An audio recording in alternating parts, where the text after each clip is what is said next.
Well, good afternoon. Good afternoon. Today is Sunday, December the 12th. I am Michele Irby Johnson, and this is Life Matters. Let's talk about it.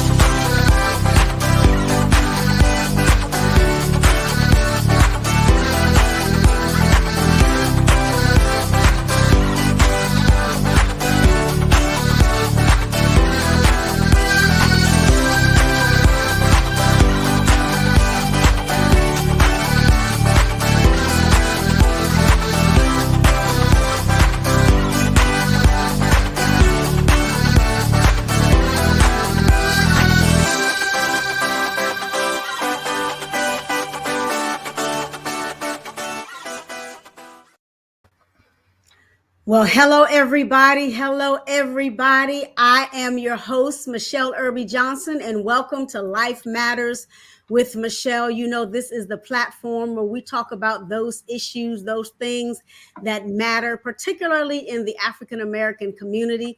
That is not to say that we discriminate, but there are some topics and issues I believe are relevant for our community that I think are needful and necessary to help us to do better, be better, and grow better. Amen. And so I want to remind you, if you have a question, please feel free to pop it into the chat. And that way I can field those questions over to our beautiful guest, my very own sister, Miss Elois Kelly. Say hello to the people, my dear. Hello, everyone. So nice to be here. So nice to have you all here. Yes, ma'am. So I'm going to introduce you so that everybody will know exactly who you are. And we will jump right into our segment. Miss Elois Kelly, after enduring years of physical, emotional, and financial and psychological abuse in her marriage, she made the conscious decision to leave a dangerous and potentially fatal environment. Armed with a strong conviction to reclaim her life, sanity, and safety for her and her young son, she slowly began taking steps to heal and to be restored. Her journey to healing and inner peace was one of struggle, pain, forgiveness, reconciliation, and peace. As a result, she is the founder of Ministry of Arise and Thrive that is divinely purposed to help restore victims and or survivors of domestic violence through genuine love, support, and judgment, and a judgment-free environment. She further provides a safe place whereby they usher those impacted by domestic violence to a place of healing. Resources are provided for those seeking additional community support and advocacy. Elois provides support, empowerment, and educational resources to all persons affected by domestic violence. Her message to those being victimized is that their survival begins with their first step. Once again, ladies and gentlemen, I want to welcome our very special guest, my beautiful sister, Miss Elois Kelly. And today she is going to be talking about the drama triangle. Hello again, beautiful. Hello, hello, hello. It's so good to see you once again.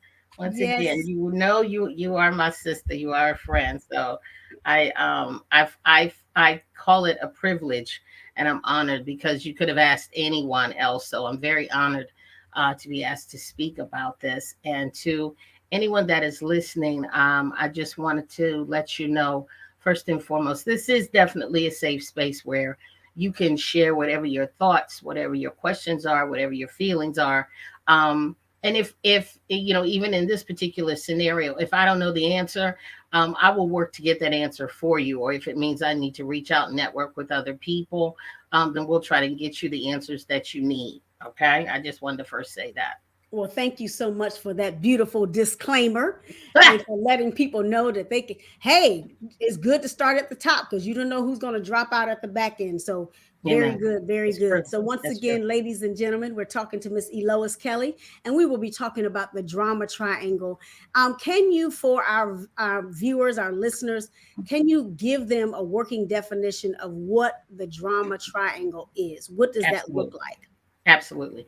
The drama triangle, in essence, by definition, are roles that people just act out in daily life that are very unhealthy, okay, unstable, very repetitive, and they are emotionally draining to a person. Sometimes it tends to be subconscious, and the person may not realize that they're doing it, but then sometimes they do realize that they are doing it. And they're very much consciously aware about it, about what they're doing. And then the end result is that it basically just perpetuates misery, a lot of discomfort, a lot of angst, a lot of anxiety, and it affects everyone that's involved. In Mm. particular, in like DV situations, if you have domestic violence situations, or I refer to them as DV or IPV, intimate partner relationships, it's very, very prevalent. And it's also prevalent sometimes in the workplace as well. If you Hmm. have close relationships with people that we would call very toxic, you will find the drama triangle. There's a reason why I believe, just learning more and more on my own journey, why we call people drama kings and drama queens. This is part of the cycle with the triangle. Yes. Wow. Well, that's very good to know because I don't know if you remember, but I was in a domestic violence Hmm. relationship as well, and I escaped 24 years ago. And the whole I would back then I didn't know all of this stuff because I hadn't gone to school and all of that to learn about counseling and trauma and all of those different things. But I had no idea. I just knew that there was this pressure that was coming, seemingly coming from every direction, and I didn't know what to do about it. Hmm. Was that is that a semblance of the drama triangle and how my abuser would utilize, all the different areas of abuse to kind of hem me in? Yes, it's very, very common in DV situations in particular, because what I have found is that they will wear all three hats. Because, so let's go back and at least look at what those roles are. You have a persecutor, you have a rescuer, you have a victim. Mm, Okay. And it can go in back and forth all three directions. So in the case of domestic violence, that persecutor, who typically is the abuser, will sometimes switch hats and turn into the rescuer. Then they will try and turn it into the victim. So hypothetical situation is, let's start with the rescuer mode, or let's start with the victim mode. The stars aren't aligned properly, and the grass isn't always green, and it's raining today, and it's cloudy, and oh, woe is me, what am I going to do? I'm going to have to go outside and take care of the lawn. I just can't believe all this is happening to me. I'm so stressed. Then they may shift it to a rescuer mode hmm. on their victim. Watch this. But fortunately, you have me here to help you out, because if you didn't have me, none of this stuff would get done. I mean, I'm going to do it, but if you didn't have me here to help you, then where would you be? Because, and now we're going to shift to persecutor, because you're nothing anyway, and you're too dumb and stupid to do it anyhow. So you need me. So we Mm, see how we go back to rescuer again. mm, Okay, so you need me because you're too dumb to do it. You can't do it. Nobody wants to be around you anyway. And if you didn't have me in your life, you would be nothing. Well, you're pretty much nothing anyhow. So now, so we went back from persecutor to rescuer.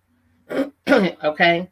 Then we shift. He or she may shift back to victim and say, well, since there's nobody else in here that's going to do it, and since you're not going to do it, then I'm just going to have to take it all on my back, and I'm going to do it myself. hmm. Hmm. So And it's just yes, that yes, sounds oh so familiar. And yes. you're saying that, and I'm like, and I would say that to myself. I said, why is he playing the victim? Or Mm-hmm, why is he acting like I did something to him? I wouldn't say it out loud because then I would get, hurt. mm-hmm. But in my head, I'm like, then they want to claim I'm gonna commit suicide. I'm gonna kill myself. And in my head, I'm saying, please do, please do. But I, I'm trying to get my thoughts together because this is so amazing because I didn't know this 24 years ago. I didn't know Mhm. this is what it was called. And so when we're talking to people and just in your scenario there, I heard emotional, psychological, gaslighting. I heard narcissism. I heard all of those things wrapped up in that example, that one example. And so, for those of you out there who are maybe sitting in the midst of a domestic violence situation or IPV situation, or even a work, because you could be abused on the job and in the ministry and all these Mhm. different things. Mhm. If Mhm. you're not aware of it, these fluctuations, if you will, in that person's behavior, this is going to give you a cue and a clue that, okay, like you said at the top, Elois, unhealthy, unstable, Mhm. toxic relationship. Absolutely. Mm, Absolutely. Absolutely. And it becomes a matter of comfort for the persecutor and for the person that's being victimized. Because if you're not aware as to what is going on and that it is the drama triangle, then you will continue to operate in it. Because again, it becomes your sense of normalcy. It really, really does. It becomes normal to you, it's everyday life. And then you just figure, okay, well, I don't know if he or she is going to wake up on the wrong side of the bed today. So then we sometimes position ourselves. We position ourselves to be the victim for the day. Okay, I know something's going to go wrong, so I just need to prepare myself to just go ahead and take it and just get through another day. So we have to be mindful that when you're in that victim mode, that it's important to recognize and to know when that abuser, when that coworker or that supervisor is shifting and making moves in the drama triangle.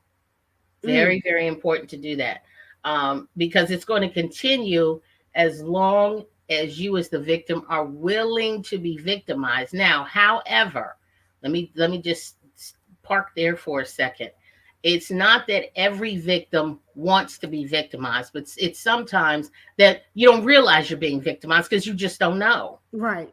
You don't know. So, but once you realize that this is more or less the game that they're playing, it's critical to make those necessary steps to try and disengage yourself from the drama.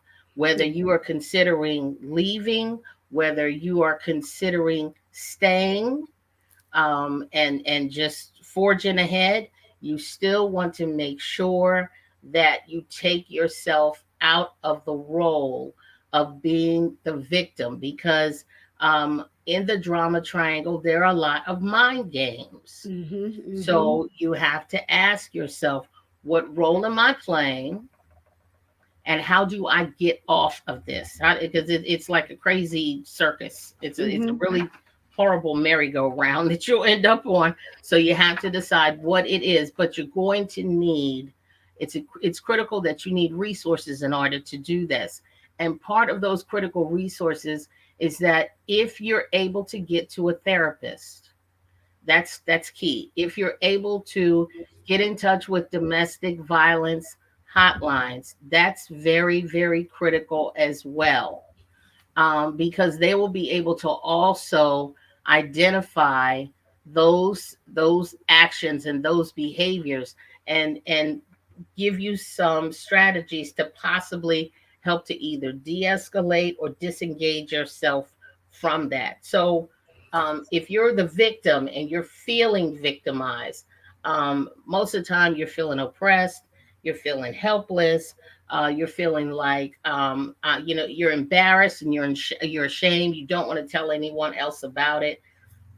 What you really want to do, and I wrote something down here earlier, that you want to make sure that you get the necessary help that you need with regards to problem solving. You were going to ask a question? Yes, I wanted to back up just a moment, and because you made the statement of, if the person finds themselves in the midst of this drama triangle, to get, counseling or get to a therapist. Speak to that person who, like myself, 24 years ago, I didn't have anyone to reach out to. Mhm. I didn't Mhm. know about shelters. Mhm. I had to come up with my own safety plan, Mhm. all Mhm. of those different things. So you have to think about those people who are still living with their abuser.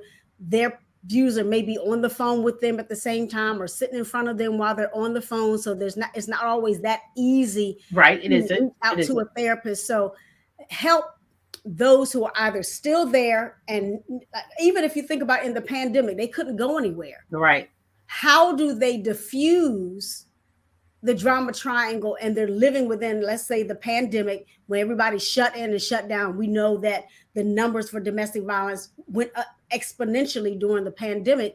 How do they diffuse the drama triangle when they're still living in close proximity to their abuser? Okay. So the reality is that you will not be able to diffuse it 100% of the time.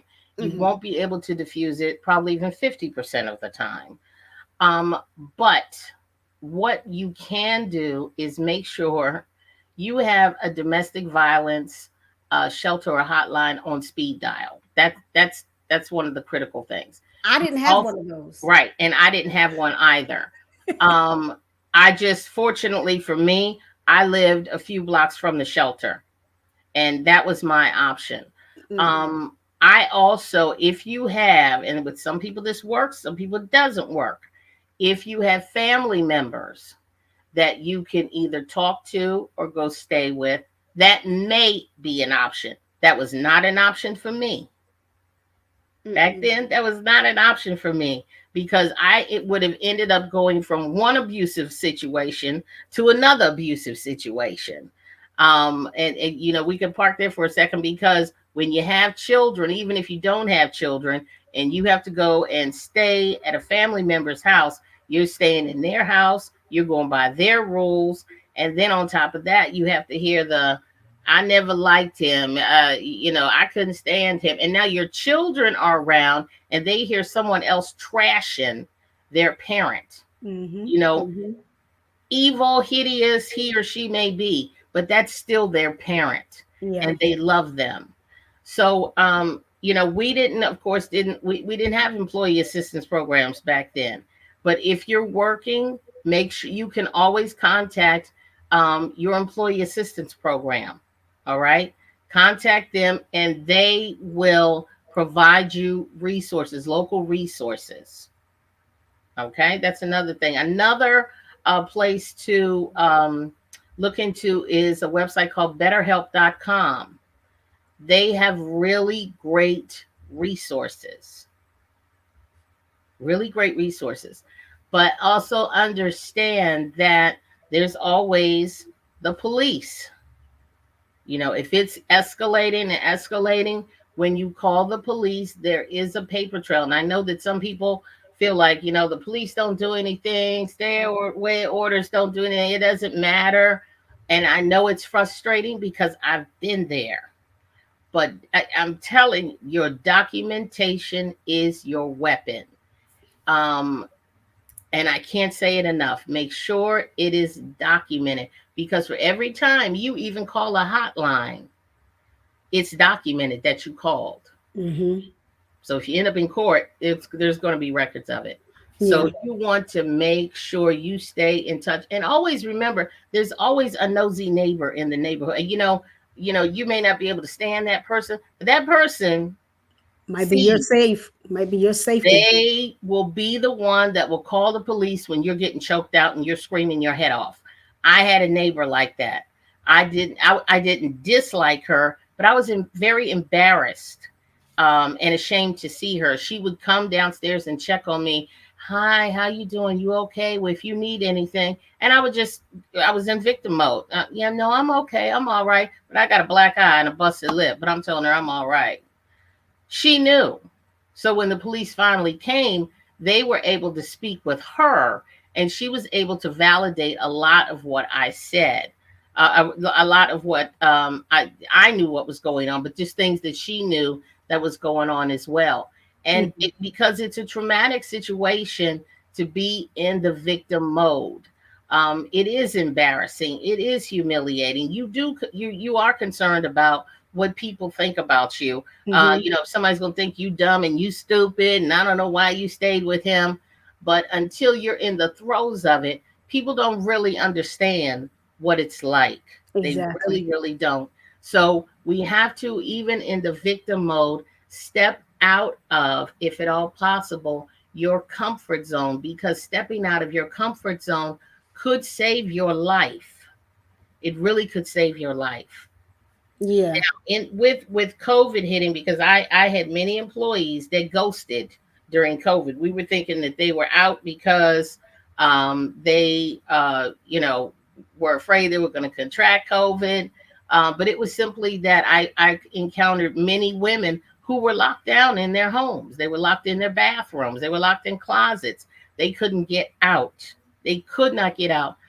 Fortunately, some were able to, you know, run out of the house, jump out. I talked to women that, you know, I had to talk into jumping out of windows because that was the only way they could get out. Mm-hmm. And it's also critical that when once you do get out, if you even get near a cell phone, hit 911 and order pizza. You order pizza, they're coming to your house. That is key. If you don't, if no one remembers anything else I say, if you get a hold of a cell phone, dial 911 and ask to order a large pizza. That will send the police to your house. It's a But buzzword. if you know, yes, that is the buzzword. If you know police officers, connect with them. If you know people that work in the court system, and I don't mean like, you know, um you, I mean, you may know a judge, you never know, but definitely if you know someone who's a special police officer, someone who works in any of the DMV police stations, connect with them. Make sure you, if you don't have them on speed dial, that you make them aware of your situation, because there is a degree of culpability. Once you tell them, then they really are obligated legally. They're obligated. You've told them. You've, if you have to make a report, get a report. If you have an officer that may end up coming to your home, some officers may say, well, you know, it's okay. He said he's going to leave, and, you know, maybe he just needs to cool off. No, no, no. Get a police report, get Mm-hmm. a number. That is your paper trail. You get that officer's number.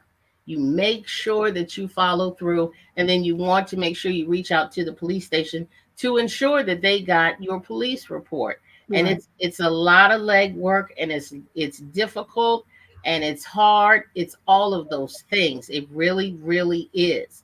But it's going to be even more difficult to bury you. Mm. It's going to be even more difficult for your children to have to sit at your funeral. Mm-hmm.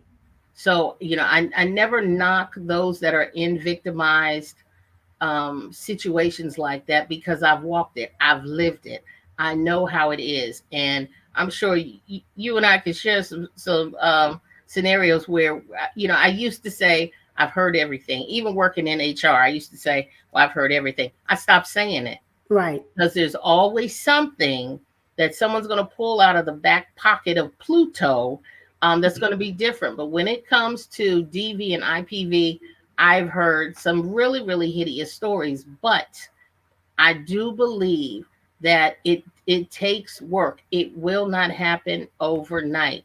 Mm-mm. And sometimes, as men and women of God, we have been trained to pray them through it, fast through it, keep your house in order, give them sex when they want it, do whatever they want you to do, make sure everything is immaculate, don't put too much salt in the gravy. But meanwhile, and this is again part of the victim aspect of the of the drama triangle. Meanwhile, you're living day by day, walking around on eggshells Trying to figure out if you're going to survive the rest of the the day. rest of Mm-hmm. the day. And you only really get a chance, possibly, to exhale when they go to sleep. You're so grateful that they fall asleep. I know with my ex husband, I was like elated when he would get drunk and pass out, because at least I knew, at least that one night, I was going to get a good night's sleep. But I still had to sleep with my money on me, because if he woke up, I was going to find a pair of hands around my neck. Well, at least you got to go to sleep. Some days I didn't, but There, there were some days when I was told I better not go to sleep, and then if I did, I would wake up being beaten because I fell asleep. But mm-hmm, yeah, mm-hmm, but mm-hmm. ladies and gentlemen, we're talking once again to Miss Elois Kelly, and we're talking about the drama triangle, which includes the persecutor, the rescuer, and the victim. And we're talking about, the nuances of dealing with a toxic relationship that is centered around the drama triangle. We have a question from our audience that says, how can a person take responsibility for their actions after they opt out of the drama triangle? Is that a possibility? For the persecutor or for the victim? Let's go for both.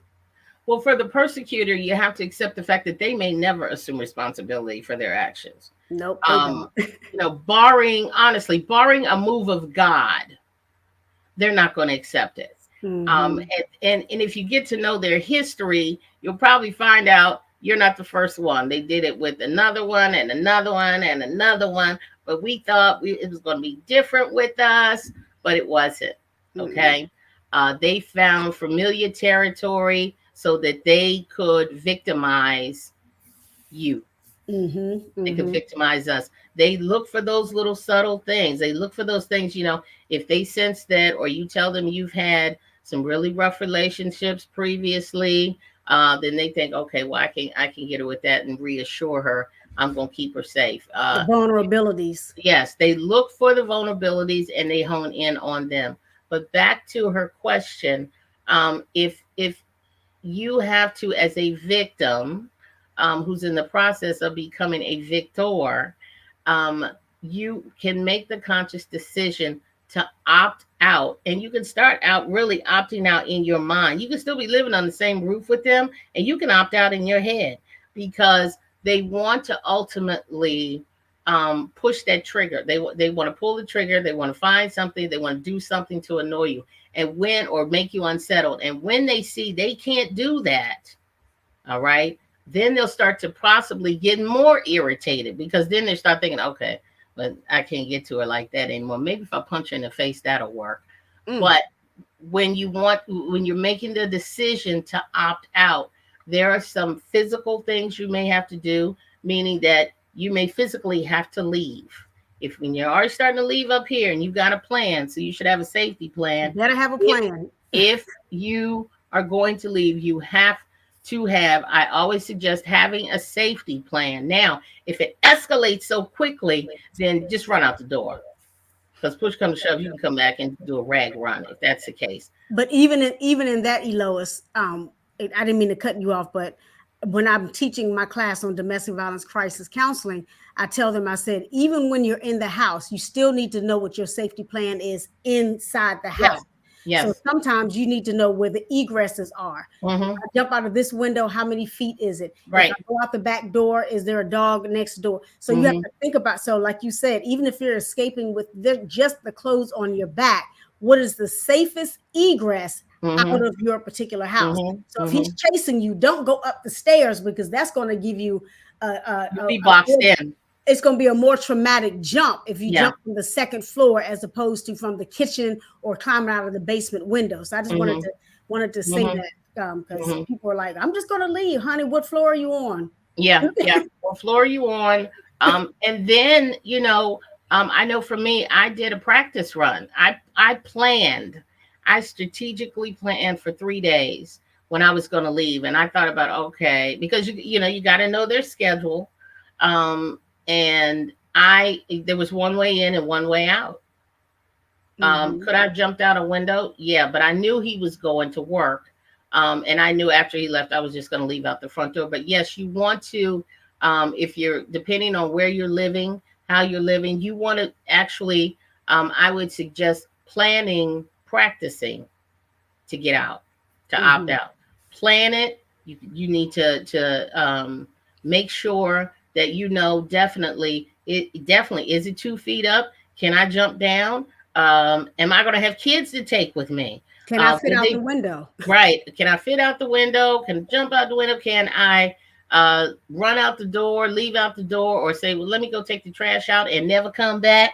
Go get the kids.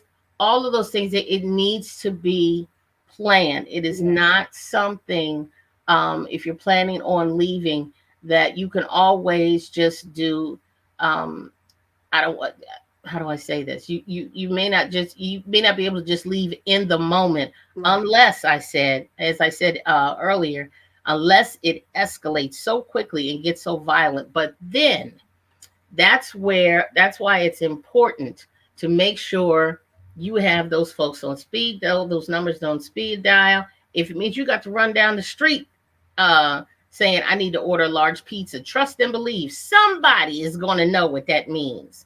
If he may be trying to drag you somewhere, this is a sign.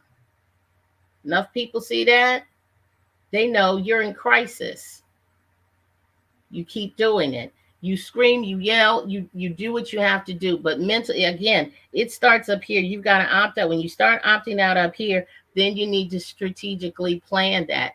Um, and people also say that they can go to the church and they can speak with someone at the church.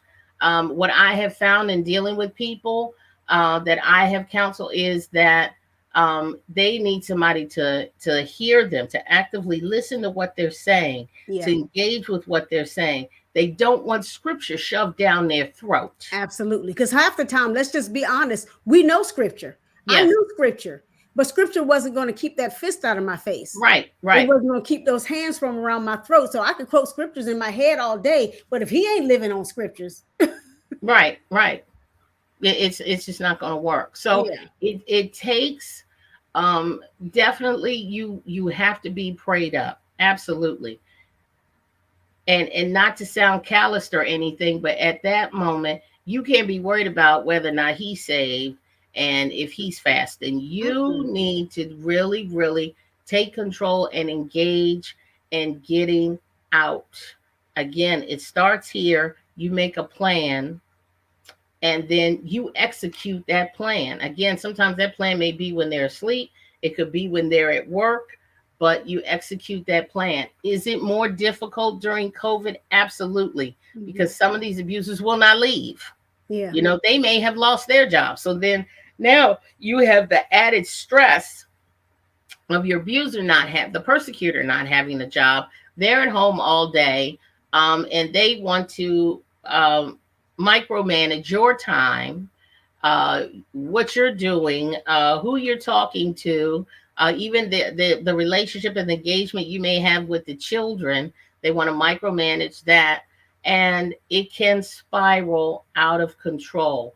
So I hope absolutely. that's answered your question. If it has not, please let me know so I can drill down more on that. Oh no, that was good. I mean, the primary thing people need to realize to opt out, it starts in your mind because I started doing that. I had to start thinking differently. I said, okay, this is what's happening. How can I do this? And I started trying to look for egresses, but I lived on the 11th floor. So Hmm. that wasn't always easy. But what I started doing, no one told me this. I just started packing a go bag and Yes. hiding it in the laundry room that was way at the other end of the hallway. So every time I did laundry, I would put undergarments in there for me and my son, a shirt, a bra, and no, and then every time so by the time it was time to go, I had a bag full of clothes and toys or whatever the case may be. But yeah, so it did start in my mind. We have another question from a gentleman. He says, how does emotional intelligence play a role in the drama triangle? Somebody else said you need to write a book. But go ahead. Answer answer that question. Come on here now. Emotional intelligence. I hear that word thrown around a lot, and it's not that it is thrown around too much, but emotional intelligence, I think, is something that comes further down the road, once that person begins to start to heal, because you've got to deal with the trauma first. Mm-hmm, All mm-hmm, right, you've got mm-hmm. to deal with the trauma, and if you have children, you've got to deal with their trauma, Yeah. because they'll begin to act out and behave in ways that are maladaptive, that will affect them at school. I know I went through that with my son. And I got phone calls all the time because of his behavior. It wasn't that he was an evil child, but his behavior and the trauma had manifested such that he was acting out in school. Mm-hmm. And the teachers couldn't, they didn't know what was going on. And so again, I had to come out of my shame box and sit down and tell them, well, his father was like this, and we're dealing with this and that. And I have him in therapy, but that was years. Mm-hmm. So we didn't really deal with the emotional intelligence piece of it until really we were stable. I think that once, it really is a progressive process where you have to work on your healing first, your physical safety, your physical distancing from that person, going through the court system, making sure you get some sort of therapy or some other resources in the community to help start the healing process. That Mm-hmm. is what's really beneficial. And then with the emotional intelligence, you can start to drill down, not with just yourself, but when you're with your children, and have those conversations to know how are they processing it. Right. Okay, Right. how have they processed it? Mm-hmm. There may have been things that they saw that you didn't know that they saw, and it's impacting them. Exactly. And to always keep the lines of communication open. Just talk to them. Talk to them. Well, I found that one of the most calming things, even after I left my ex-husband and my son would go over and visit him, I think he came back more emotionally unstable when he got back home than he did when he went over there. I felt like I was always taking 10 steps back Mm-hmm. because I had to, like, come back and undo things. But I would sit down and I would just talk to him. Mm-hmm. Did you have fun? So what y'all do? And I never trashed his father. That's really important. You can't trash Right. their parents because Mm-hmm. no one asked for their parents. That's still their parent. But you know, we would develop coping strategies for him because he was always very anxious, very tight, and very wired. So we would often talk about, we would read stories, we would breathe, we would play with stress balls, and that was one of the ways of incorporating some form of emotional intelligence for him. But it Mm-hmm. also helped me too because I was able to see how much it was affecting him, but Yeah. to also realize it's a long road. It's a long road. It's the trauma that we as victims and now survivors and even our children have endured. It's not going to turn itself around in 6 months. No, it's not. That's It's not. not going to turn itself around in a year. Those No. memories are seared in Mm-hmm. their mind. So you want to make sure you're talking with your children, even well into adulthood. Continue to talk to them. My son is 28 years old Mine too. and he still remembers. Yeah. He My still son, remembers some things. yeah, my son said something to me a couple of years back that I didn't even realize he knew. Right. And I was like, I don't even think he was in the room, but there are some things that he can speak to. He's like, well, mom, you were always crying, or mom this, and I was like, well, when did he see this? Because I called myself being a good masquerade. Super mama. Uh-huh. I was masquerading, I was covering it up, and all of those different things. And I'm thinking, because me, I don't know if you watched my message this morning that I sent to you, but you're used to covering up and hiding and doing all these different things, being resilient and tenacious. I had no idea that he saw all of those things. And so, when I started dating or redating my husband now, he asked me some very pointed questions. Are you sure?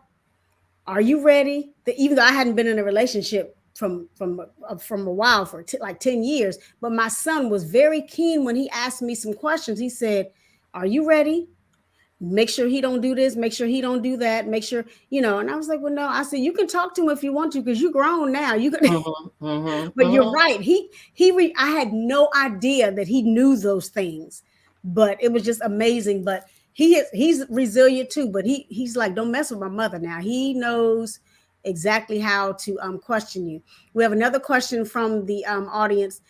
We kind of said this, but they use specific words. It says, how can a person get out of the fog, FOG, of the drama triangle, meaning the fear, the obligation and the guilt of the drama triangle. That's good Mhm. right there. Mhm. The Ooh, that'll preach. fear, the Get out of the fog. the fear is real, It is. but you have to speak to it. You got to speak to the Mm. fear that's in you. Not to sound evangelical or anything. The Bible tells us, for God has not given us a spirit of fear, but But a of power power. and of love and of a sound mind. Mm-hmm. However, we are carnal beings. There Yeah, are times that we are going to be afraid. And we all have that feeling of fear in us. For me, I get a very unsettled stomach.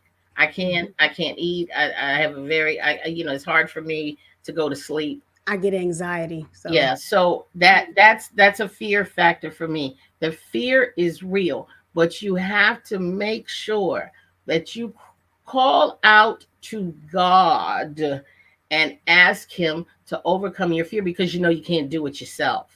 And it's okay that you can't do it yourself. It's all right, because you're not superwoman. You're not supermom. I'm not. Not in that moment when you scared.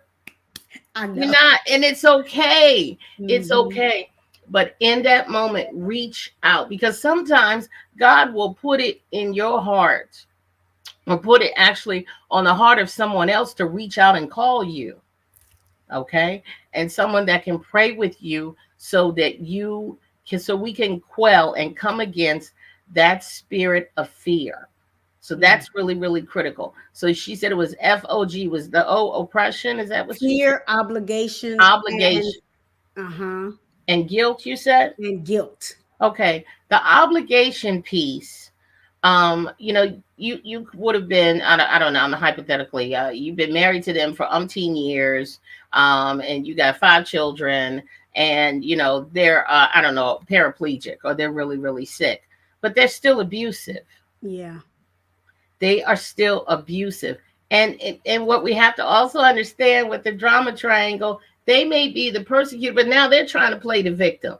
Well, Mm. you gonna leave me? You know I'm sick. But then Right. they'll turn around and curse you out 2 minutes later. Mm-hmm. Until you That go get their again dinner. is part of the gaslighting and the narcissism. All Mm-hmm. right. It's all the persecutor wants to make it your fault. But in the same token, they don't own what they're doing. So you then further go deeper into victim mode, because now you're owning their stuff when it ain't your stuff. It is their stuff. So the obligation piece, you have to sit down and really ask yourself, what am I obligated to? Am I obligated to the abuse? Because with your abuser comes, the financial stuff, the physical stuff, the verbal stuff, and then what else? Yes, you may have married them. Yes, you took your vows and said, till death do you part. But you have to ask yourself, is it in God's plan for me to be in an abusive marriage? No. I know for me personally, when I went to my church, I used to sit in the back of my church for months with busted lip, black eyes, until one day, it was the first Sunday in October, and I heard my pastor say, I don't know who I'm talking to. He said, but God told me to tell you, it's not in his plan for your life for you to continue to be abused. Now that word was for me. I don't know Yeah. about anybody else. But you have to ask yourself, do you believe that God would oblige you to stay with someone who is abusive? Absolutely not.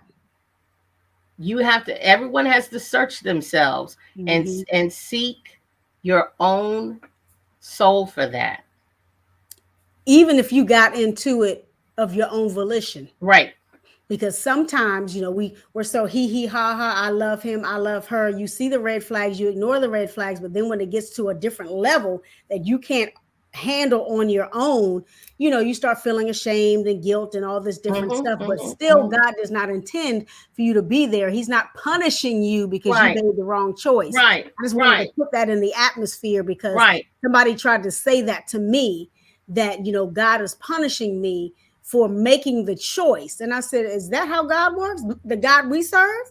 And so I just wanted to put that in the God I atmosphere serve. because people will try to guilt you into, you know, because you're the victim. Right, And right. that's a whole nother story Mm-hmm, there. But mm-hmm, yeah, mm-hmm, mm-hmm. yeah, And they'll try and use scriptures to try and guilt you.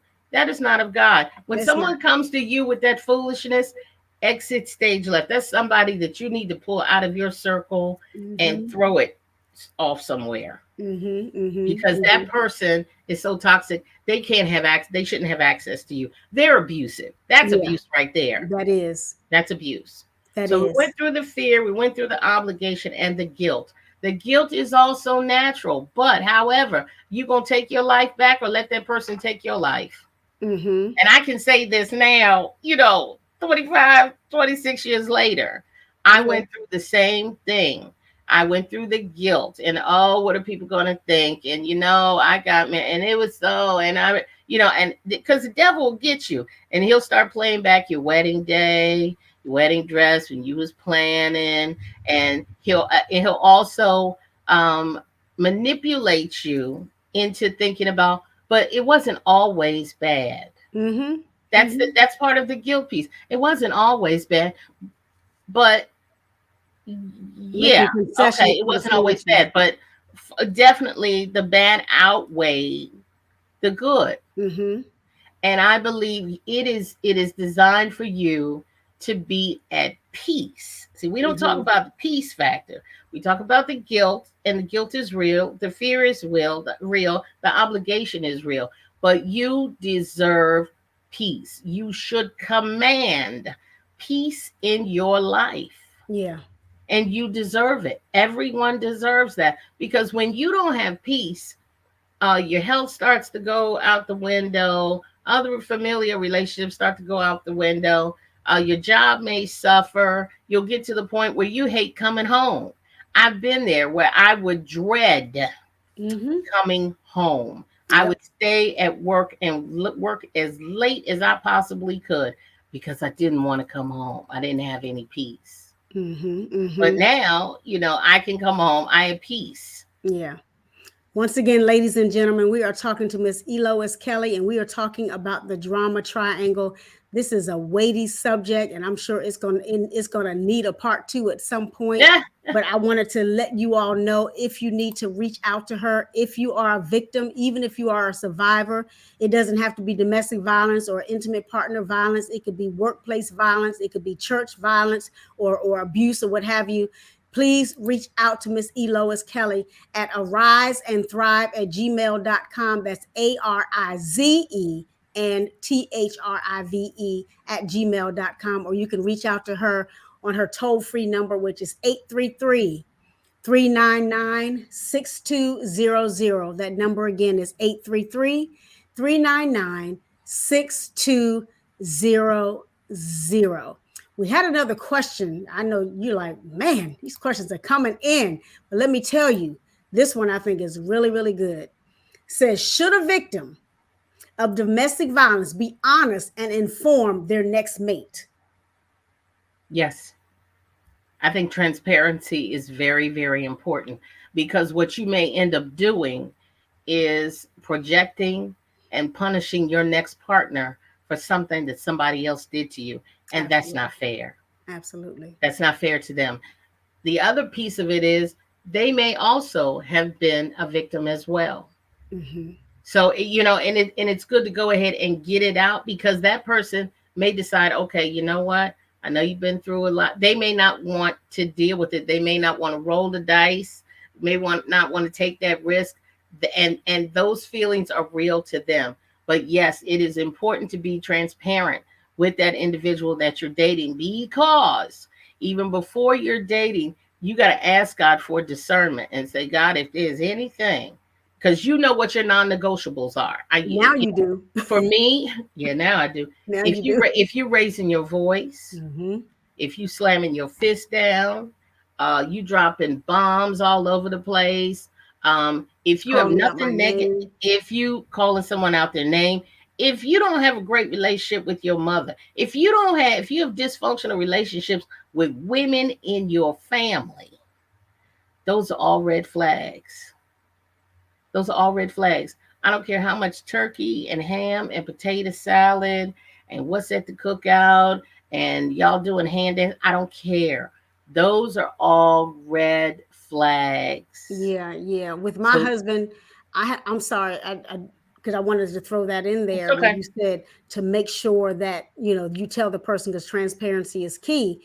When with my husband, I had to make sure I told him what my triggers were, Right, and right, just like you, I can't do certain decibels of volume. I can't do when you at a snapped response. I can't. There are certain things, and it's been 24, almost 25 years, and I'm still very highly sensitive to tone and pitch, and all of those different things. People are like, well, you ain't over it. I am over it, but I'm hmm I'm I'm, I'm like, wait a minute, did you mean to say that like that?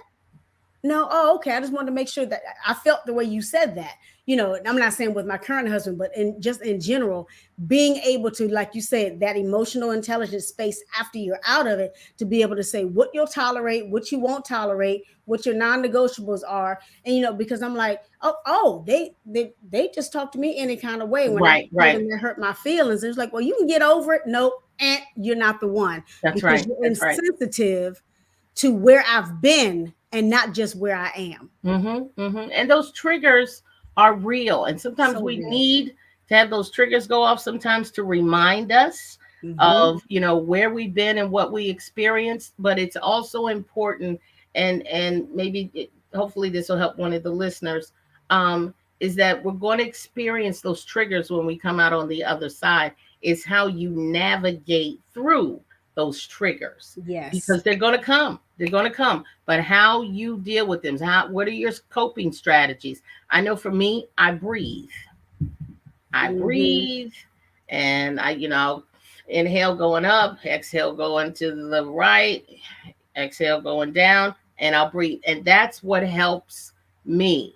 But I also sometimes have to walk through my house. I have to get up and walk away from my desk. Um, and I have to talk to myself audibly. I Mm-hmm. have to Mm-hmm. talk to myself audibly. But again, I'm very much like you. All that yelling and screaming, like or as my mother used to say, all that hooting and hollering and carrying on. No, Yeah. unless it's like a football game and we're passionate about it. But no, breaking stuff and no exploding, and then you want to come back and say, I'm so sorry. And then I even blaming you. Oh yeah, that's not going to What, happen. what are you talking about? How did my name get in your mouth? I didn't do Yes, that, you know. But I don't mean to cut you off, but I'm looking at our time, ladies and gentlemen. Once again, we're talking to none other than the Elois Kelly, and we're talking about the drama triangle. I have one more question, and then we're going to wrap it up. And I sure. think this might be a good one. Is there such thing as an empowerment triangle that replaces the drama triangle? There is empowerment, I believe. But again, that is a process. It's going to take time. It's going to take healing, and you have to decide what you want to claim in your empowerment triangle. Part of my empowerment triangle is I got no negotiables. No, so there's some. I got some non-negotiables. That's it.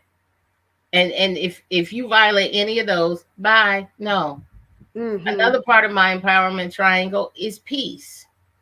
I'm going to have peace in my empowerment triangle. But then another piece of it too, for me, is education and staying rooted in the word, but still Mm-hmm. being realistic, because you can be sometimes so deep and that you totally miss it.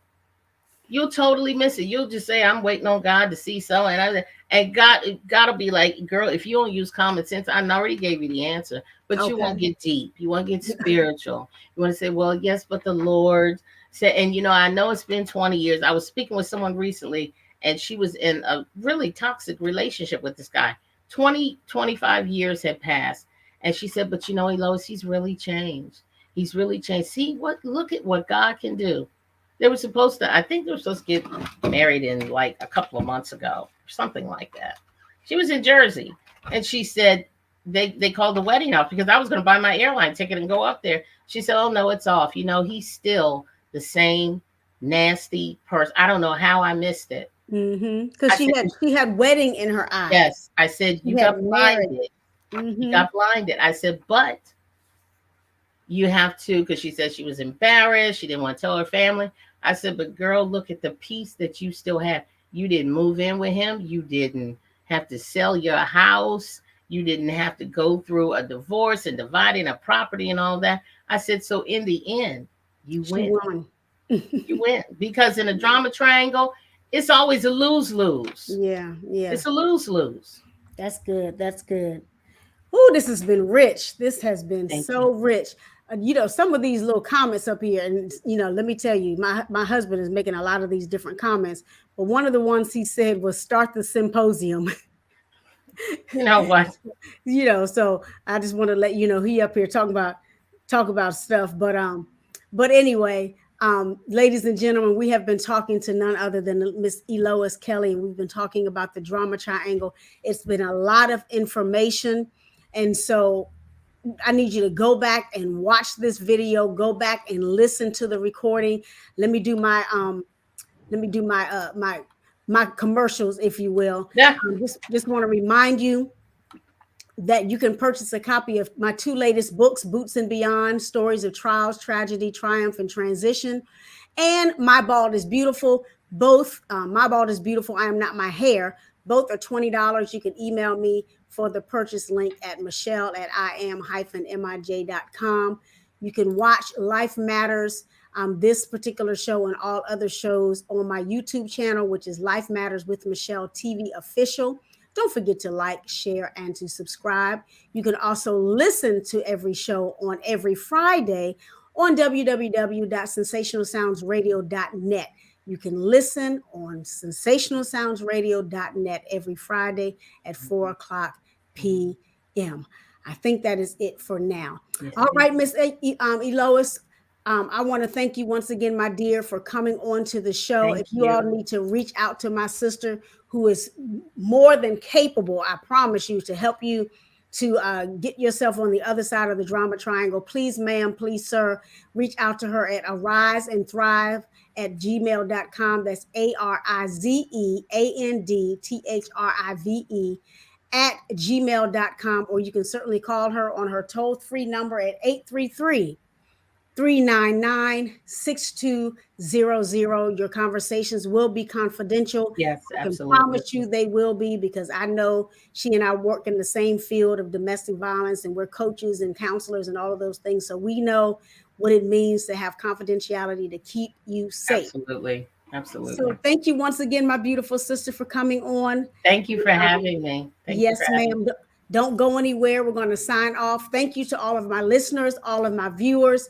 Thank you for tuning in to Life Matters, where we talk about what matters to you, you, and you. Have a blessed week, and we'll talk to you real soon. Bye Thank you bye. so much. Bye.